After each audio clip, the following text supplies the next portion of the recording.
नमस्कार दोस्तों, एक बार फिर से आप सभी का स्वागत है हमारे YouTube channel MP police special में। जिला सीरीज़ के इस 5वें ज़िले में आज हम बात करने वाले हैं उज्जैन ज़िले के बारे में। देखो, हम ये कोशिश कर रहे हैं कि जो बड़े बड़े ज़िले हैं जहाँ से क्वेश्चन ज़्यादा बनते हैं, जो ज़्यादा बार पूछे गए हैं, तो उन ज़िलों को हम पहले कवर करने की कोशिश कर रहे हैं। ऐसा नहीं है कि हमको कोई छोटे छोटे ज़िले कवर नहीं करना है। बात छोटे ज़िले जहाँ से क्वेश्चन कम आते हैं, हम एक वीडियो में 3-4 ज़िले कवर कर लेंगे, है ना। तो इसलिए हम पहले बड़े बड़े ज़िले देख लेते हैं। तो आज का हमारा ज़िला रहने वाला है उज्जैन। उज्जैन का प्राचीन नाम देख लेते हैं क्योंकि सबसे क्वेश्चन यहाँ से बनते हैं। सबसे प्रसिद्ध नाम अवंतिका है, जो सभी जानते हैं, लेकिन बहुत सारे नाम है जो आपको नहीं पता है। क्वेश्चन यहीं से आपकी नाक के नीचे से आ जाएगा, आपको पता नहीं चलेगा। तो इसके नाम देख लेते हैं। कनकशृंगा उज्जैन का नाम है। कुश स्थली भी इसका नाम है। पद्मावती, अमरावती, प्रतिकल्पा, ये भी फेमस नाम है, ये भी पूछा गया है, PYQ क्वेश्चन है। विशाला, भोगवती, स्वर्णशृंग और ओजीन, ये इतने नाम उज्जैन के हैं। एक बार आप नज़र मार लीजिएगा क्योंकि कहीं भी ऑप्शन में कुछ भी आ सकता है। उज्जैन संभाग की अगर बात करें, 7 जिले इसके अंदर आते हैं। उज्जैन, देवास, आगरमालवा, मंदसौर, नीमच, रतलाम और शाजापुर। ये है मैप में उज्जैन की लोकेशन। देवास से घिरा हुआ है, इधर रतलाम से घिरा हुआ है, आगरमालवा से घिरा हुआ है, ठीक है।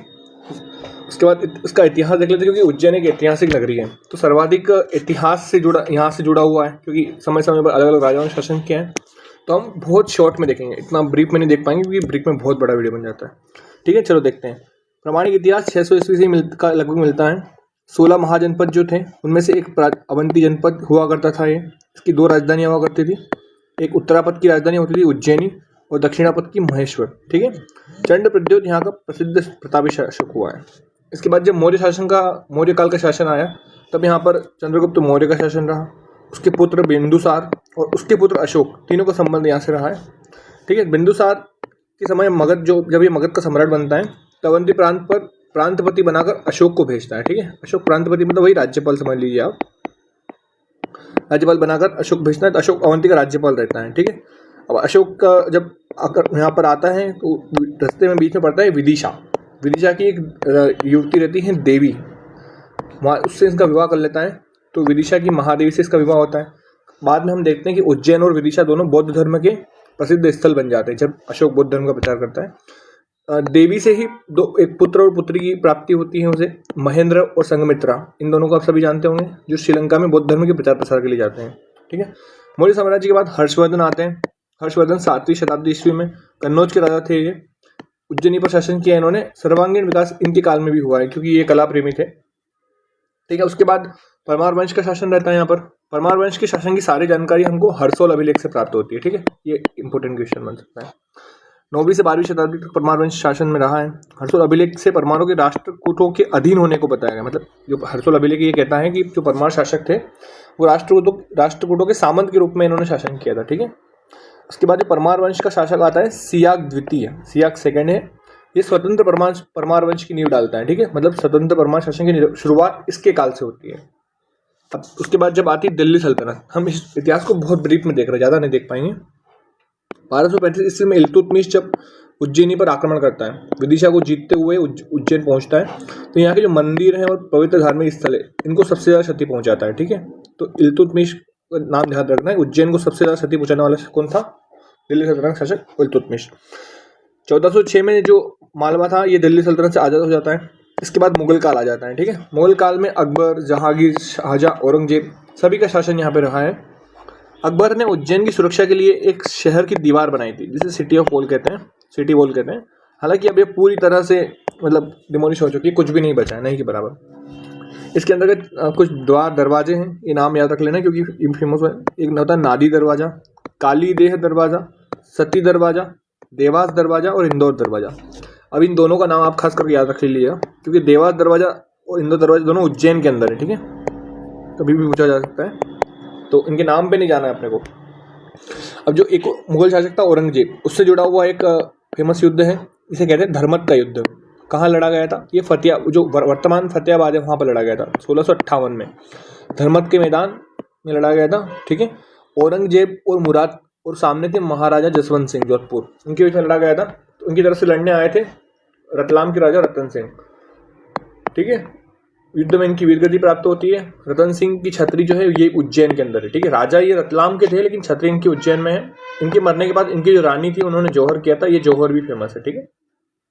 और इसकी युद्ध के जीत के पश्चात इस शहर का नाम धर्मत का नाम चेंज करके फतेहाबाद रख दिया जाता है, जो कि वर्तमान में बड़नगर के आगे मौजूद है। ठीक है, उसके बाद देखते हैं हम जय सिंह और उसकी वेधशाला।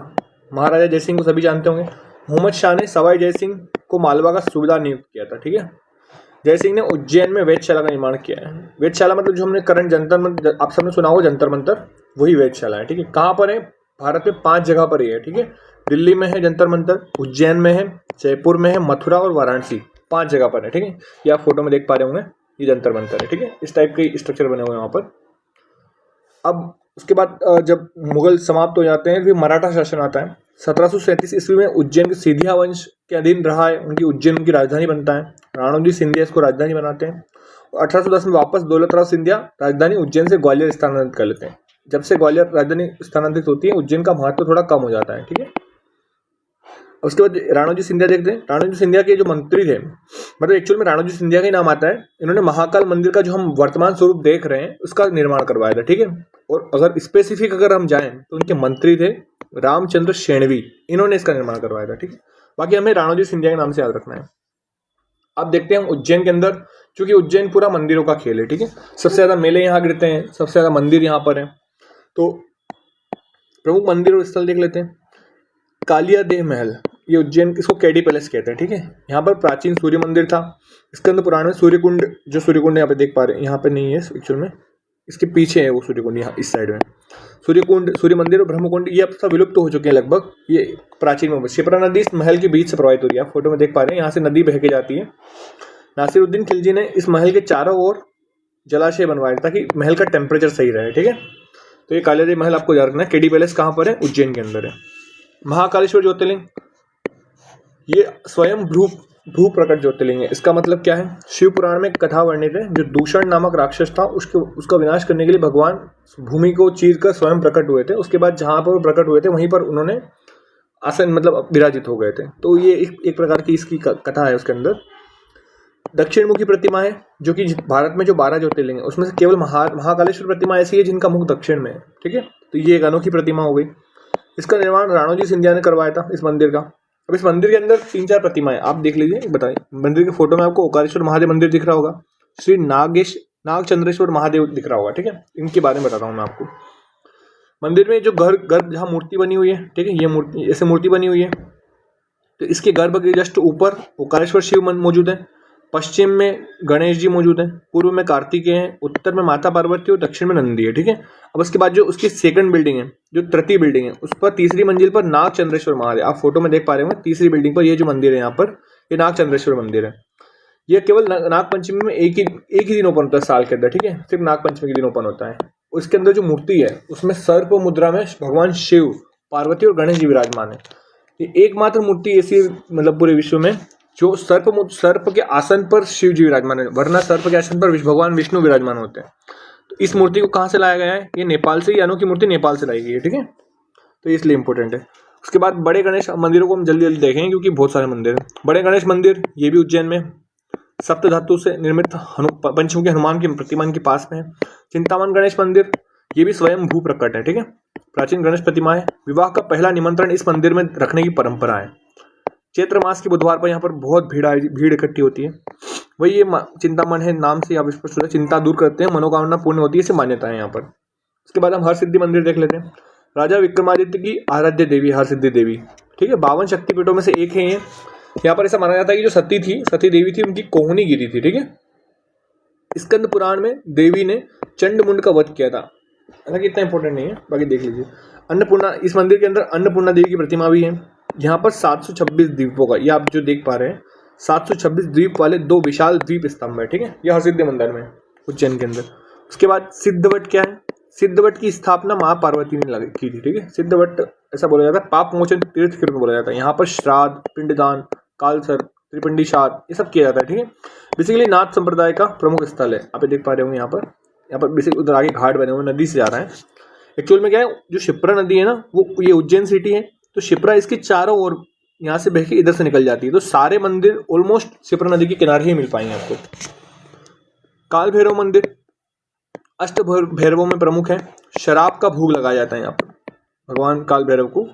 कापाली के ओघर संप्रदाय का प्रमुख तीर्थ स्थल है। ठीक है, उसके बाद हम देखते हैं सांदीपनि आश्रम। सांदीपनि आश्रम कृष्ण, सुदामा, बलराम यहाँ पर शिक्षा लेते हैं तीनों लोग। ये जो आप देख पा रहे हैं यहाँ पर एक कुंड है, इस कुंड को गोमती कुंड कहा जाता है, सांदीपनि आश्रम के अंदर स्थित है। ठीक है, महर्षि सांदीपनि की गद्दी यहाँ पर जिसकी पूजा की जाती है। वल्लभाचार्य की 84 बैठक थी, उसमें 73वीं बैठक यहाँ पर आयोजित होती है। यहाँ पर विष्णु सागर है, अंकपात है। ठीक है, इसके बाद यहाँ पर उज्जैन के अंदर इस्कॉन मंदिर भी है, भगवान राधा कृष्ण को समर्पित है, एक प्रकार का वैष्णव मंदिर है। उसके बाद आती है नगरकोट की रानी। नगरकोट की रानी को उज्जैन की रक्षिका देवी कहा जाता है, ये भी नाथ संप्रदाय संबंधित है। अब आता है राम जनार्दन मंदिर। राम जनार्दन मंदिर, ठीक है, सांदीपनि आश्रम के जस्ट पीछे है, विष्णु सागर के पास में स्थित है। ये मंदिर आप देख पा रहे हैं। इस मंदिर में दो मंदिर है बेसिकली। एक मंदिर में राम सीता विराजमान है और दूसरे मंदिर में जनार्दन यानी कि स्वयं भगवान विष्णु विराजमान है। इसका निर्माण मिर्जा राजा जय सिंह द्वारा करवाया गया था। उसके बाद आता है मृगेंद्र नाथ की धूनी। ये नाथ संप्रदाय संबंधित है, मृगेंद्र नाथ को समर्पित है कि यहाँ पर उन्होंने तपस्या की थी। ठीक है, मृगेंद्र नाथ। ये अखंड अग्नि, धूनी मतलब अखंड अग्नि जलती है जिसको लोग जलाए हैं। कौन जलाते हैं? नाथ संप्रदाय के लोग जलाते हैं कंटिन्यू। ये स्थान जो है शैव एवं तांत्रिक परंपरा संबंधित भी है। अब उज्जैन का दूसरा सबसे बड़ा मंदिर है, पहला महाकाल मंदिर है, दूसरा सबसे बड़ा मंदिर है गोपाल मंदिर। इसको किसने बनवाया था? बाईजी शिंदे, जो कि सिंधिया राजवंश की महारानी थी, उन्होंने बनवाया था। दौलतराव शिंदे की पत्नी थी ये मंदिर ग्वालियर राजघराने से संबंधित है। यहाँ पर जन्माष्टमी बड़ी धूमधाम से मनाई जाती है। ठीक है, इस मंदिर के अंदर आपको मराठा स्थापत्य कला मिलेगी पूरी तरीके से। चांदी से मढ़े हुए दरवाजे हैं यहाँ पर, ये वाले पूरे। गर्भगृह में भगवान जो कृष्ण है उनकी 2 फुट ऊंची मूर्ति है, छोटे नन्हे बाल रूप में है, तो इसलिए जन्माष्टमी मनाई जाती है। वो भी हरिहर पर्व मनाया जाता है यहाँ पर आधी रात्रि में। हरिहर पर्व क्या है एक्चुअल में? जो भगवान कृष्ण है, यहाँ गोपाल मंदिर पे महाकाल की एक तस्वीर या एक मूर्ति बोल दीजिए, वहाँ पे मंदिर से रात में उनको यहाँ पे मिलन के लिए लाया जाता है। भगवान हरि और हर, हरि विष्णु और हर मतलब शिव, दोनों की मिलन का स्थल है, इसलिए हरिहर पर्व यहाँ पर मनाया जाता है। यह आधी रात्रि में होता है। उसके अलावा कुछ ऐसे फैक्ट देख लेते हैं जो सीधे एग्जाम में पूछे जा सकते हैं। यहाँ पर उज्जैन में भरत हरि है, उनकी गुफाएं मौजूद हैं। तपस्थली, यहाँ पर 12 साल उन्होंने तपस्या की थी। ठीक है, उसके बाद वो उत्तर प्रदेश चले गए थे भरत हरि। यहाँ पर विक्रमादित्य वैदिक घड़ी स्थित है। वैदिक घड़ी क्या है देख लेते हैं। दुनिया की पहली डिजिटल वैदिक घड़ी है। आप फोटो में देख पा रहे होंगे, एक बिल्डिंग है, मीनार है उसके ऊपर। ठीक है, स्थित है। 85 फीट का एक टावर है, उसके ऊपर ये वैदिक घड़ी यहाँ पर स्थित है। ठीक है, 29 फरवरी 2024 को प्रधानमंत्री मोदी ने इसका उद्घाटन किया था। इस वैदिक घड़ी के अंदर ये इंपॉर्टेंट चीज़ है, 30 घंटे का दिन होता है, 48 घंटे का मिनट होता है, और जो समय है उनको घटी एवं प्रतिपल की इकाइयों में नापा जाता है। ठीक है, उसके बाद देख लेते हैं उज्जैन में और क्या इंपॉर्टेंट है। महाकाल लोक का हाल ही में निर्माण हुआ है। 900 मीटर से ज़्यादा लंबा परिसर है महाकाल लोक का। 108 भव्य स्तंभ बने हैं यहाँ पर। ठीक है, रुद्र सागर झील जो यहाँ पर मौजूद थी उसका पुनरुद्धार किया गया है। इसके अलावा कोठी भी उज्जैन में एक स्थान है। शनि मंदिर, जिसको त्रिवेणी संगम भी बोला जाता है, नवग्रह मंदिर बोल सकते हो, ये मौजूद है कहाँ पर? कान्ह और शिप्रा नदी पर। यहाँ पर एक प्रोजेक्ट चल रहा है, क्योंकि एक्चुअल में कान्ह नदी इधर से आ रही है और शिप्रा इधर से आ रही है। कान्ह क्या करती है? इंदौर का जो गंदा जल है, नालों का, वो लेके आती है और शिप्रा के अंदर मिल जाता है। तो यहाँ पे एक प्रोजेक्ट चल रहा है कि इस नदी को यहाँ से मोड़कर पूरे उज्जैन को टालते हुए आगे मिलाया जाए। ठीक है, इसके लिए कैनाल बनाई जा रही है, बहुत गहरी कैनाल है, तो एक प्रोजेक्ट ये भी चल रहा है। ठीक है, इसके अलावा मंगलनाथ, जिसको पृथ्वी का केंद्र बिंदु कहा जाता है, वो भी उज्जैन में। भैरवगढ़ प्रिंट, इसको बाटिक प्रिंट भी बोलते हैं, बाटिक, उज्जैन की बाटिक प्रिंट, इसको जीआई टैग मिला हुआ है। ठीक है, बेसिकली छिपा शिल्प है। छिपा शिल्प क्या होता है? इसमें मोम को पिघलाकर इस कपड़ों के ऊपर रंगाकृति की जाती है। ठीक है, इस टाइप का कुछ शिल्प है। अब एक और बराहमीर वेधशाला, ये भी बहुत फेमस है, 2013 में इसका निर्माण हुआ है। ये एमपी साइंस और टेक्नोलॉजी डिपार्टमेंट के अंतर्गत बनी हुई है। कहाँ पर है? डोंगला, महिदपुर के अंदर है। समय गणना का केंद्र है, इसलिए अपने आप में विशेष हो जाता है। कर्क रेखा का केंद्र बिंदु है। ठीक है, ये बराहमीर वेधशाला। जीरो शेडो डे यहाँ पर 21 जून को होता है, जिस दिन आपकी छाया विलुप्त हो जाती है जहाँ पे आप खड़े होते हो। ठीक है, यहाँ पर 3D तारामंडल देखने की व्यवस्था भी है, एक थिएटर टाइप कुछ बनाया गया है तो उसके अंदर। ठीक है, इसके अलावा 24 खंबा भी यहाँ पर फेमस है। किसने बनवाया था? राजा विक्रमादित्य ने बनवाया था। इसे एक टाइम पर उज्जैन का प्रवेश द्वार कहा जाता था। नवरात्रि में यहाँ पर मदिरा की महापूजा की जाती है। ठीक, माता का मंदिर है 24 खंबा माता मंदिर। शासकीय महापूजा भी होती है, जो उज्जैन के कलेक्टर होते हैं वो यहाँ पर शासकीय महापूजा करवाते हैं, क्योंकि पहले उज्जैन के राजा करवाते थे, तो इसलिए शासकीय जो मदिरा की महापूजा होती है उसके अंदर 27 किलोमीटर लंबी शराब की अखंड धार चलाई जाती है। मतलब बेसिकली कलश के अंदर छेद करके उसमें मदिरा भरकर 27 किलोमीटर लंबी परिक्रमा की जाती है, तो उसे चौखंडा परिक्रमा कहते हैं। ठीक है, तो ये था उज्जैन जिला। इसके मंदिरों की हमने चर्चा की, इसमें हमारे मेले छूटे हुए हैं, तो मेलों को हम फिर कभी और देखेंगे क्योंकि वीडियो बहुत बड़ा बन जाएगा, क्योंकि उज्जैन में सबसे ज़्यादा मेले गिरते हैं, तो इतने मेलों को एक साथ चर्चा करना पॉसिबल नहीं है। तो ये था उज्जैन जिला, जिसके बारे में हमने कोशिश की मैक्सिमम फैक्ट कलेक्ट करने के लिए। ठीक है, वीडियो अगर अच्छा लगा हो तो वीडियो को लाइक कीजिएगा, चैनल को सब्सक्राइब कीजिएगा। Thank you so much.